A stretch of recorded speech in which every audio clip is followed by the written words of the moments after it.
Our study is about language acquisition. So we're looking at that very first step, so how infants are able to figure out what the words in their language are, as opposed necessarily to what those words mean. So what we're doing is we've created an artificial language, and it's made up of 4 what we consider to be words, which each have 2 syllables.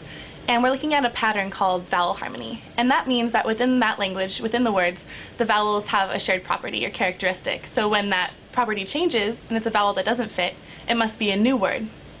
And so what this is about is trying to see if that cue, vowel harmony, might be something that infants are looking for when they're trying to separate out words in their language. And we do the study with English acquiring infants. So English actually is not a language that has vowel harmony in it.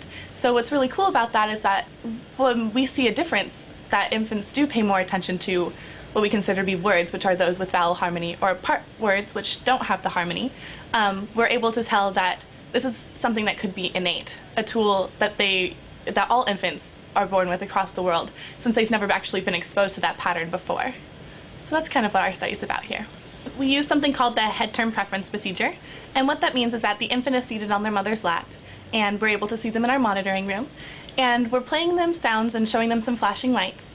And so after they're exposed to the familiarization stream where they hear those patterns over and over again, we start playing them one word over and over, or a part word over and over. And it'll come out of one side of the speaker with a flashing light in that direction. So the infant will turn their head and kind of pay attention to it. And when they grow bored, they'll look away. They don't want to listen to it anymore. And that's kind of what we're measuring, which sounds they like to listen to more. It's more of a measure of attention than anything else. So especially at 7 months, they do have a fairly short attention span, so they're only going to want to listen to things that they're interested in. So by measuring whether they pay more attention to either what we consider to be words or part words, we're able to tell that they make a distinction between the 2. So what we're looking at is that first step, which is how they are able to separate words when they listen to other people speak. Okay. How do they pick out what the words are as opposed to picking somewhere in the middle or anything like that. So if you think about listening to a foreign language, now it's very hard to figure out what the words could possibly be, let alone what they mean. So that's kind of what our experiment is looking at, and many things have been shown to be indicators within a language. That's actually what he was listening to. Oh wow, okay. Kind of weird like that. Things like stress, pausing, intonation, things like that. The general research question that we're looking at is how infants initially start to figure out what the words of their language are. And this is something that you and I take for granted speaking our native language. We know when words are beginning and when words are ending. We don't even give it a second thought. This is something that has been notoriously difficult to get computers to do. And you can sort of imagine why when you put yourself, or appreciate why when you put yourself in a situation of listening to someone speaking a foreign language that you've had no exposure to.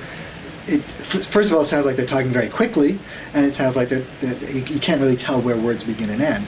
And that actually is a related phenomenon. It sounds like they're talking quickly because you're working so hard to try to do something that normally we do automatically. And so if you think about what the situation of an infant is when they're learning their language, is they're basically listening to a foreign language, and they have to figure out where words begin and end, and they have to figure out what are very useful indicators in their language for beginnings and ends of words. So what this is a nonsense language that we've made up. It's made of 4 two-syllable words, what we call words, which have harmony. Okay. And so what he's listening to is 90 seconds of that stream over and over and over again. Okay. So it's kind of like his exposure to the language. Okay. And then what we're doing is we're playing him what we consider to be words, which are those 2 syllables, or part words, which is heard equally as often, but it would be the second syllable and the first syllable of another word combined. Oh, okay. So they have a different vowel. Like the end and the beginning of one. Mm-hmm. Okay. Exactly. So what we're doing is we're playing either one of those repeatedly or an actual word repeatedly. And we're listening to see which, if he pays more attention to one or the other, which would show that he had indicated one as a word and one is not a word. It's not. Okay. Exactly. And what's interesting... Sorry, go ahead. Oh, what's interesting is we use children who are acquiring English as a language because English does not have vowel harmony, which is kind of cool. So even though numerous languages across the world do have vowel harmony, English doesn't. So these children have never been exposed to it before, and yet they're still able to make that distinction. In our experiments in the past, we have actually noticed that they do make a distinction between the 2 different kinds of words. That's very interesting. Yeah, so it could show that it could possibly be an innate feature that all children are born with to use as a tool when approaching their language. I like it. And what we've been finding is that even English learning infants at 7 months of age will pick up on these patterns, and not only that, they'll use these patterns to make guesses about word boundaries in the ways that we would predict if they were equipped to use these cues as a word boundary cue. And so this is interesting simply because it shows yet another skill that infants have that could be useful for word segmentation, but it's also interesting in that they didn't have to learn, or they had no opportunity to learn, that for English this is going to be a useful cue. And in fact, it's not going to be a useful cue for English. Nonetheless, they have this propensity. And this actually is in line with a lot of other things we know about early infant speech perception. So there are a lot of sound distinctions that English doesn't make, okay? And some that I couldn't even produce because I'm just not used to producing those kinds of sounds. But certain sounds that we as English speakers would hear as the same sound, as the same speech sound, say a K, okay, or a D. Whereas certain distinctions are made in other languages where those two sounds would be distinct sound categories, like the distinction between a P and a D in English. Okay, that clearly different. Okay, we as adult speakers of English might not be able to perceive that contrast, but what's interesting is a 7-month-old infant would be able to perceive that contrast. And the idea is, well, they have to be able to perceive things that they might need to be able to distinguish if their language makes a certain contrast. Even though English and the language these 7-month-olds have been exposed to since birth, and even a little in utero, even though that language doesn't make use of vowel harmony, or doesn't have harmony patterns that are associated with word boundaries, infants nonetheless seem to be able to naturally use that information, at least early on. And so future steps now are to look at, one question is whether this ability changes over time, as does infants' ability to perceive the sounds of a language. They get tuned to the language they're learning. Is there a similar kind of tuning process for the sensitivity to harmony patterns?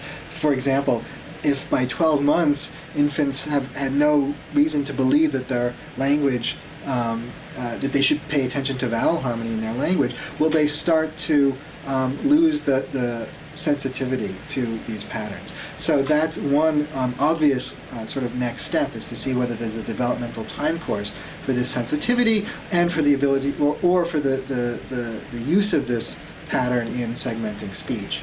But then related questions have to do with whether infants learning different languages that have harmony patterns, but that have different kinds of harmony patterns. How early do they start to notice what might be informative for learning their language? What is the learning process? What is the developmental time course for tuning to the particular harmony patterns that a language has? And that will require cross-linguistic work, looking at infants natively learning languages that have different kinds of harmony patterns. But that's another obvious place that this research can go. And what it tells us more broadly is, I mean, in some sense, it's sort of basic research about what infants are doing when they're acquiring a language, and it can give us some clues as to what kinds of things we might need to look for when there are cases of language delay. Now, there are many kinds of things that could be interfering there.